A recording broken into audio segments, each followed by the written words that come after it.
Assalamualaikum warahmatullahi wabarakatuh. Sahabat semuanya, kali ini saya ingin melanjutkan video sebelumnya soal pilihan ikan yang akan digunakan dalam aquaponik ini. Nah, sebelumnya kan sudah saya sebutkan bahwa ada 3 pilihan, yaitu skala industri ya, atau diperjualbelikan, lalu skala rumahan, dan yang ketiga untuk hobi. Nah, sekarang ini konsep awal kita kan integrated urban farming, artinya pertanian kota terpadu, pertanian kota dengan lahan yang sempit. Nah, karena dia lahan sempit, maka skalanya tentu skala rumahan. Nah, kali ini saya ingin menyampaikan soal ikan nila ya, ikan nila skala rumahan. Karena dia skala rumahan tentu kecil ya, kecil, sedikit, tidak terlalu besar, tidak berbentuk industri ya, tidak sampai ribuan tapi cukup ratusan saja. Nah, apa plus minus dalam memelihara nila ini? Kenapa kita pilih nila? Nah, ayo kita simak videonya. Sebelumnya, kalau Anda suka silakan like, share, dan subscribe.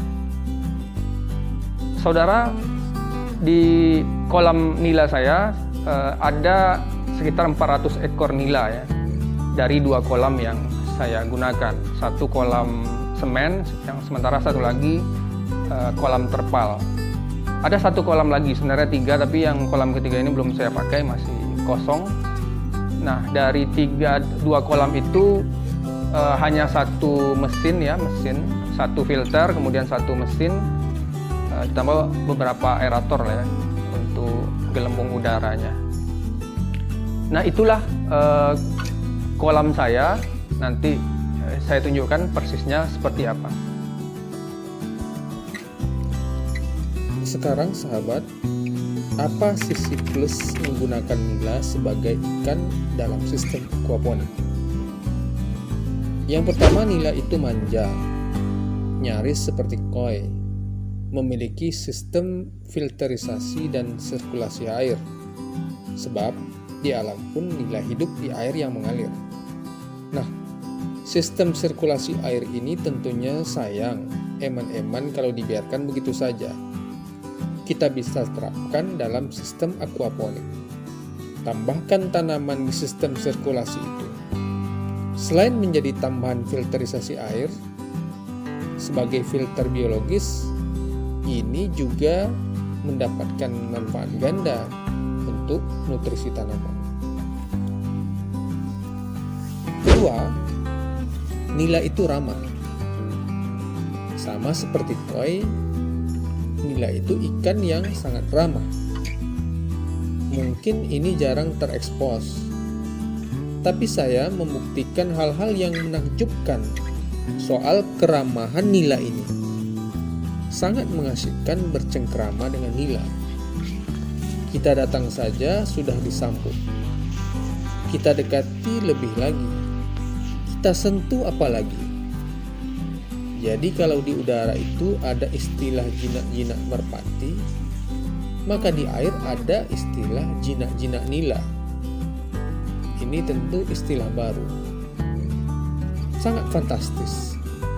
Maka ikuti terus video ini dan dapatkan nanti bagaimana keramahan nila yang mungkin tidak akan sahabat duga sebelumnya. Luar biasa.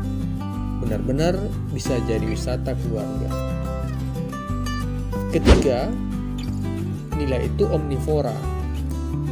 Sebagai omnivora atau pemakan semua, nila tak hanya makan pelet. Jadi, makanan untuk nila bisa saja dari beberapa tumbuhan yang kita kembang biakkan. Azolla misalnya. Bahkan juga kangkung dan beberapa sayuran lainnya. Ya, tidak rewel lah kalau soal makanan. Jadi pakan pelet bisa, tidak pelet bisa juga. Makan pelet tidak semuanya. Bisa hematlah hingga 50%. Memang beda jika diberi pelet dibandingkan azolla, reaksinya ya. Biasanya kalau diberi azolla tak akan langsung dimakan begitu saja sampai selesai. Mungkin tidak enak kali ya. Tapi 1 jam, 2 jam kemudian habis juga. Kendati tidak langsung dilahap, pakan seperti Azolla ini penting bagi nila.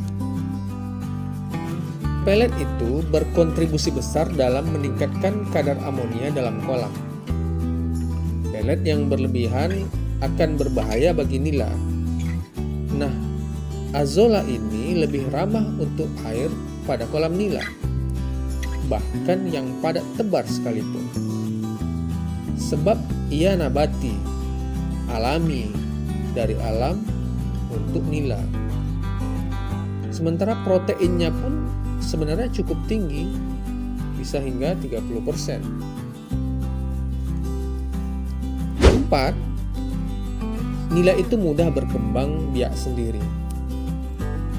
Tidak seperti ikan-ikan lainnya, nila bisa berkembang biak dengan sendirinya. Ratusan ekor ikan saya di kolam semen ini berasal dari peranakan sendiri di kolam sebelumnya. Kolam ikan nila ini merupakan pindahan dari kolam sebelumnya di bawah. Ini adalah kolam saya di lantai 2. Dahulu, awalnya hanya ada 6 ekor nila yang digabungkan dengan koi di kolam di bawah. Lalu 6 ekor itu berkembang biak menjadi banyak sehingga mengganggu pertumbuhan koi. Jadi nilanya saya pindahkan ke kolam ini. Semua ikan nila ini dari 6 ekor itu. Nah, pembesarannya juga tidak sulit. Istilahnya tidak perlu skill dewa untuk membuat nila-nila itu berkembang biak. Mereka beranak pinak sendiri. Beberapa anakan nila memang sengaja diambil lalu dipisahkan dari nila dewasa agar tidak dimangsa oleh nila dewasa. Tapi ada juga yang berkembang sendiri di kolam dan tahu-tahu sudah membesar. Mudah sekali. Kelima, panen cepat. Nila termasuk ikan yang relatif cepat dapat dipanen. Usia 3 hingga 4 bulan nila sudah bisa dipanen. Hanya kalah cepat dibandingkan lele. Tapi dibandingkan ikan konsumsi lainnya seperti gurame atau patin atau ikan mas, nila lebih cepat. Memang pada usia 4 bulan nila belum dewasa atau mencapai berat maksimal. Tapi saat itulah yang paling digemari karena rasanya lebih gurih dan manis. Keenam, nila dapat dijadikan ikan hias. Beberapa nila memiliki kombinasi warna yang menarik sehingga dapat menjadi bagian dari ikan hias. Pembawaannya yang ramah juga membantu nila sebagai bagian dari ikan hias bersama koi misalnya. Lalu, apa saja minusnya dalam sistem aquaponik nila ini? Saya sampaikan minusnya ini bukan berarti tidak bagus, tidak baik. Tapi ini dapat menjadi pertimbangan sahabat semua ketika akan menerapkan aquaponik nila ini. Pertama, fesesnya itu mengganggu sekali ya. Jadi ikan nila ini memiliki feses yang panjang mengapung. Jadi begitu kentara di kolam jernih. Tampak sekali, jelas sekali. Jika menjadi bagian dari ikan hias, feses ini bisa mengganggu mood. Bagi sebagian orang mungkin tidak masalah, tapi bisa bermasalah bagi yang lainnya. Kolam jadi kurang estetikanya jika banyak nilainya dan otomatis juga banyak fesesnya. Kedua, variasi makanannya relatif sedikit. Kendati termasuk hewan omnivora, nila tidak memakan semua lebih banyak dibandingkan jenis ikan lainnya. Kendati mau makan azolla, kangkung, atau beberapa sayuran lainnya, nila tidak sesemangat gurame misalnya ketika makan semua itu. Sisa-sisa hewan seperti kulit ayam, perut ikan juga tidak disukai nila. Hal ini berbeda dengan gurame atau lele yang menyukai dan menyambar dengan cepat semua sisa itu. Nila mau makan sisa hewan dan tumbuhan, tapi sangat terbatas. Jadi variasi makanannya relatif sedikit. Ketiga, tergantung pada sirkulasi air. Ini bisa jadi plus atau minus dari aquaponik nila. Tanpa adanya sirkulasi air, nila tidak hidup dengan baik, bahkan bisa mati. Aquaponik sistem rakit apung sepenuhnya tidak bisa diterapkan pada nila, sebab nila perlu sirkulasi air.